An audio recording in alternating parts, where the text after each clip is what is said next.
정은경 질병관리청장이 논문을 통해 학교 안에서 코로나19의 전파 가능성이 낮다고 밝혔습니다. 이에 개학과 함께 등교 수업이 가능할지 여부에 관심이 쏠리고 있는데요. 자세한 이야기는 취재 기자와 나눠보겠습니다. 송성환 기자, 이번에 어떤 논문에서 이게 나온 내용입니까? 네, 정은경 청장과 질병청, 한림대 의대 사회의학교실이 연구에 참여해서 지난해 12월 소아 감염 학회지에 소개된 논문인데요. 연구진이 지난해 5월 초중고교 등교 재개 이후 7월 12일까지 확진된 소아청소년 127명을 조사한 결과 이 가운데 학교에서 전파된 사례는 3명, 비율로는 2%에 불과했습니다. 대부분 가족과 친지로부터 전파됐고 학원 및 개인 교습에서 14%, 코인 노래방이나 교회 같은 다중이용 시설이 6%로 나타났습니다. 이번 연구에 참여한 한림대 의대 최영준 교수와 화상 인터뷰를 통해서 이번 연구 결과가 교육 현장에 주는 시사점에 대해서 이야기를 나눴는데요. 인터뷰 잠시 보시겠습니다. 우선 이번 연구 결과에 의의에 대해서 한 말씀 좀 부탁드립니다. 이 연구에서는 저희 조금 보고자 했던 것이 코로나19에 대응해서 학교를 폐쇄하는 것이 이점이 어떤 보건학적 효용이 어느 정도인지 좀 보고자 했던 것이 있었고요.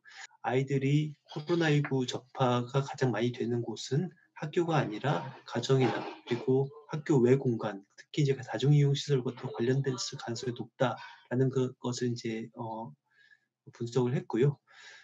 특히 이제 학교 내에서 이제 밀집도를 관리하고 아이들이 마스크를 잘 착용을 하고 개인 위생 수칙을 잘 지키고 몇 가지 이런 방역 수칙들이 잘 지켜진다는 조건 하에서는 학교가 보다 좀 안전했던 것 같습니다. 네, 사실 이제 논문 하나가 모든 정책을 결정할 수는 없다고 봅니다. 하지만 정책 방향을 결정하는데 어느 정도 근거로 활용될 수 있을 것으로 보여지고요. 그래서 이 연구에서의 결론은 코로나19 감염 예방을 위한 관리 체계가 이제 사전에 마련되고 준비된 경우에는 학교 내 코로나19 전파가 좀 드물게 나타났다고 보고 있었고요.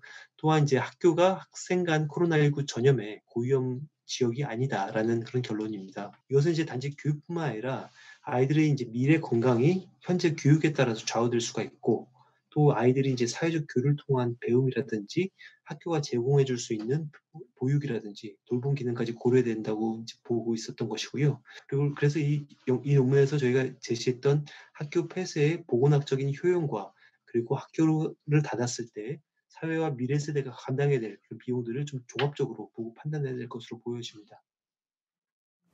인터뷰 내용을 좀 정리해 보자면 방역 체계만 잘 작동을 한다면 오히려 학교가 너무 고위험 환경은 아니다. 학교 폐쇄의 득실을 한번 잘 따져봐야 한다. 등교 수업이 나을 수도 있겠다. 이런 얘기로 좀 정리해 볼 수 있겠네요. 네, 그렇습니다. 그런 연구가 필요하다는 결론이고요.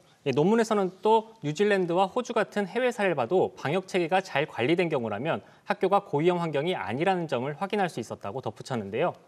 다만 해당 논문의 연구 기간이 비교적 확산세가 덜했던 지난해 5월부터 7월까지여서 3차 대유행이 진행된 지난해 2학기에 확진된 사례에 대해서는 추가 연구가 이뤄져야 할 것으로 보입니다. 네, 방역과 교육 두 가지 모두 좀 놓칠 수 없는 부분인데 이 둘 사이의 균형을 잘 찾아볼 수 있는 그런 연구도 좀 빨리 이뤄져야겠습니다. 송상환 기자 오늘 잘 들었습니다.